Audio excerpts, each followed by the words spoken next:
قریش نام پہلی ہی آیت کے لفظ قریش کو اس سورہ کا نام قرار دیا گیا ہے۔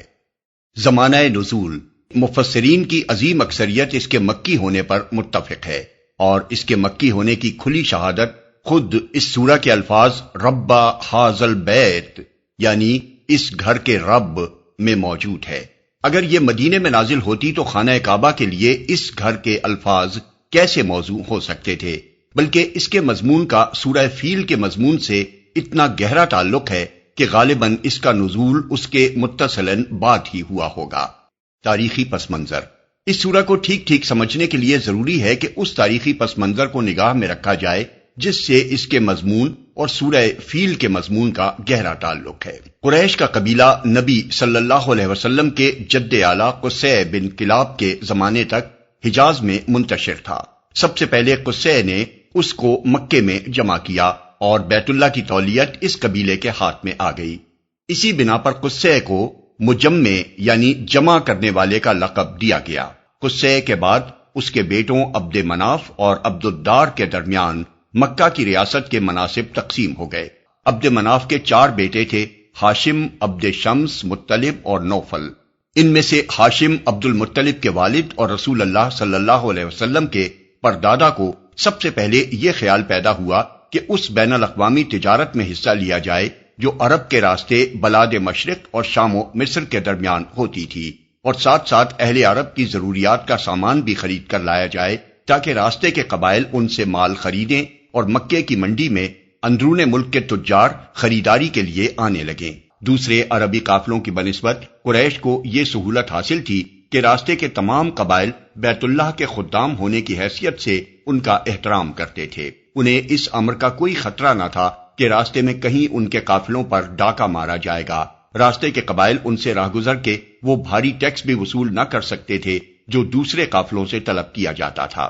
ہاشم نے انہی تمام پہلوؤں کو دیکھ کر تجارت کی اسکیم بنائی اور اپنی اس اسکیم میں اپنے باقی تینوں بھائیوں کو شامل کیا۔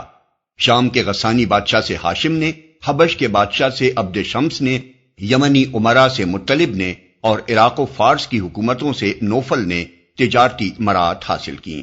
اس طرح ان لوگوں کی تجارت بڑی تیزی سے ترقی کرتی چلی گئی۔ اسی بنا پر یہ چاروں بھائی متجرین یعنی تجارت پیشہ کے نام سے مشہور ہو گئے، اور جو روابط انہوں نے گرد و پیش کے قبائل اور ریاستوں سے قائم کیے تھے ان کی بنا پر ان کو اصحاب الایلاف بھی کہا جاتا تھا، جس کے لفظی معنی الفت پیدا کرنے والوں کے ہیں۔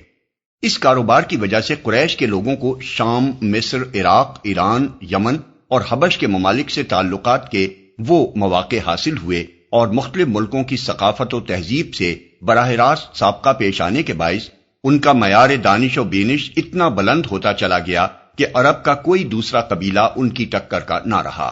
مال و دولت کے اعتبار سے بھی وہ عرب میں سب پر فائق ہو گئے، اور مکہ جزیرۃ العرب کا سب سے زیادہ اہم تجارتی مرکز بن گیا۔ ان بین الاقوامی تعلقات کا ایک بڑا فائدہ یہ بھی ہوا کہ عراق سے یہ لوگ وہ رسم الخط لے کر آئے جو بعد میں قرآن مجید لکھنے کے لیے استعمال ہوا۔ عرب کے کسی دوسرے قبیلے میں اتنے پڑھے لکھے لوگ نہ تھے جتنے قریش میں تھے۔ انہی وجوہ سے نبی صلی اللہ علیہ وسلم نے فرمایا تھا کہ قریش قادۃ الناس، قریش لوگوں کے لیڈر ہیں۔ مسند احمد، مرویات عمرو بن العاص۔ قریش اسی طرح ترقی پر ترقی کرتے چلے جا رہے تھے کہ مکہ پر ابرہہ کی چڑھائی کا واقعہ پیش آ گیا۔ اگر اس وقت ابرہہ اس شہر مقدس کو فتح کرنے اور کعبے کو ڈھا دینے میں کامیاب ہو جاتا تو عرب میں قریشی کی نہیں خود کعبے کی دھاک بھی ختم ہو جاتی۔ لیکن جب اللہ تعالیٰ نے اپنی قدرت کا یہ کرشمہ دکھایا کہ پرندوں کے لشکروں نے سنگریزے مار مار کر ابرہہ کی لائی ہوئی 60,000 حبشی فوج کو تباہ و برباد کر دیا، تو کعبہ کے بیت اللہ ہونے پر تمام اہل عرب کا ایمان پہلے سے بدرجہ زیادہ مضبوط ہو گیا، اور اس کے ساتھ قریش کی دھاک بھی ملک بھر میں پہلے سے زیادہ قائم ہو گئی۔ مقصود کلام نبی صلی اللہ علیہ وسلم کی بعثت کے زمانے میں یہ حالات چونکہ سب ہی کو معلوم تھے، اس لیے ان کے ذکر کی حاجت نہ تھی۔ یہی وجہ ہے کہ اس سورت کے 4 مختصر فقروں میں قریش سے صرف اتنی بات کہنے پر اکتفا کیا گیا کہ جب تم خود اس گھر یعنی خانہ کعبہ کو بتوں کا نہیں بلکہ اللہ کا گھر مانتے ہو، اور جب تمہیں اچھی طرح معلوم ہے کہ وہ اللہ ہی ہے جس نے تمہیں اس گھر کے طفیل یہ امن عطا کیا، تمہاری تجارتوں کو یہ فروغ بخشا اور تمہیں فاقہ زدگی سے بچا کر یہ خوشحالی نصیب فرمائی، تو تمہیں اسی کی عبادت کرنی چاہیے۔ بسم اللہ الرحمن الرحیم۔ شروع اللہ کے نام سے جو رحمان و رحیم ہے۔ لإیلاف قریش إيلافهم رحلة الشتاء والصيف فليعبدوا رب هذا البيت الذي أطعمهم من جوع وآمنهم من خوف۔ چونکہ قریش مانوس ہوئے، یعنی جاڑے اور گرمی کے سفروں سے مانوس، لہذا ان کو چاہیے کہ اس گھر کے رب کی عبادت کریں جس نے انہیں بھوک سے بچا کر کھانے کو دیا اور خوف سے بچا کر امن عطا کیا۔ مانوس ہوئے اصل الفاظ ہیں لإیلاف قریش۔ ایلاف الف سے ہے جس کے معنی خوگر ہونے، مانوس ہونے، پھٹنے کے بعد مل جانے اور کسی چیز کی عادت اختیار کرنے کے ہیں۔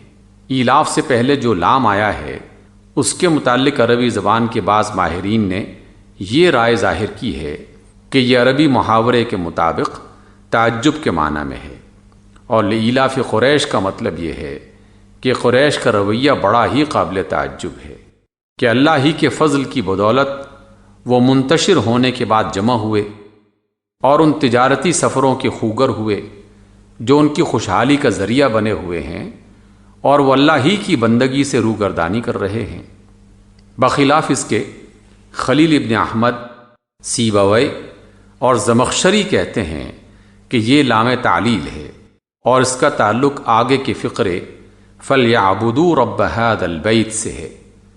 مطلب اس کا یہ ہے کہ یوں تو قریش پر اللہ کی نعمتوں کا کوئی شمار نہیں، لیکن اگر کسی اور نعمت کی بنا پر نہیں تو اسی ایک نعمت کی بنا پر وہ اللہ کی بندگی کریں کہ اس کے فضل سے وہ ان تجارتی سفروں کے خوگر ہوئے، کیونکہ یہ بجائے خود ان پر اس کا بہت بڑا احسان ہے۔ سفروں سے مانوس، گرمی اور جاڑے کے سفروں سے مراد تجارتی سفر ہیں۔ گرمی کے زمانے میں قریش کے تجارتی سفر شام و فلسطین کی طرف ہوتے تھے کیونکہ وہ ٹھنڈے علاقے ہیں، اور جاڑے کے زمانے میں وہ جنوب عرب کی طرف ہوتے تھے کیونکہ وہ گرم علاقے ہیں، اور انہی سفروں کی بدولت وہ مالا مال ہو گئے تھے۔ عبادت کریں۔ اس گھر سے مراد خانہ کعبہ ہے، اور اللہ تعالیٰ کے ارشاد کا مطلب یہ ہے کہ قریش کو یہ نعمت اسی گھر کی بدولت حاصل ہوئی ہے، اور وہ خود مانتے ہیں کہ وہ 360 بت اس کے رب نہیں ہیں جن کی یہ پوجا کر رہے ہیں، بلکہ صرف اللہ ہی اس کا رب ہے، اس لیے اسی کی ان کو عبادت کرنی چاہیے۔ کھانے کو دیا۔ یہ اشارہ ہے اس طرف کہ مکہ میں آنے سے پہلے جب قریش عرب میں منتشر تھے تو بھوکوں مر رہے تھے، یہاں آنے کے بعد ان کے لیے رزق کے دروازے کھلتے چلے گئے، اور ان کے حق میں حضرت ابراہیم علیہ السلام کی وہ دعا حرف بحرف پوری ہوئی جو سورہ ابراہیم آیت نمبر 37 میں مذکور ہے۔ امن عطا کیا، یعنی جس خوف سے عرب کی سرزمین میں کوئی محفوظ نہیں ہے اس سے یہ محفوظ ہیں۔ عرب کا حال اس دور میں یہ تھا کہ پورے ملک میں کوئی بستی ایسی نہ تھی جس کے لوگ راتوں کو چین سے سو سکتے ہوں، کیونکہ ہر وقت ان کو یہ کھٹکا لگا رہتا تھا کہ نہ معلوم کب کوئی غارت گر گروہ اچانک اس پر چھاپا مار دے۔ مکہ چونکہ حرم تھا اس لیے قریش کو یہ خطرہ نہ تھا کہ ان کے شہر پر عرب کا کوئی قبیلہ حملہ کر دے گا، اور قریش چونکہ خانہ کعبہ کے مجاور تھے اس لیے ان کے تجارتی قافلے بے کھٹ کے عرب کے علاقوں سے گزرتے تھے اور کوئی ان کو نہ چھیڑتا تھا۔ حد یہ ہے کہ اکیلا قریشی بھی اگر کہیں سے گزر رہا ہو اور کوئی اس سے تعرض کرے تو صرف لفظ حرا یعنی انا من حرم اللہ کہہ دینا کافی ہو جاتا تھا، یہ سنتے ہی اٹھے ہوئے ہاتھ رک جاتے تھے۔ صدق اللہ العظیم۔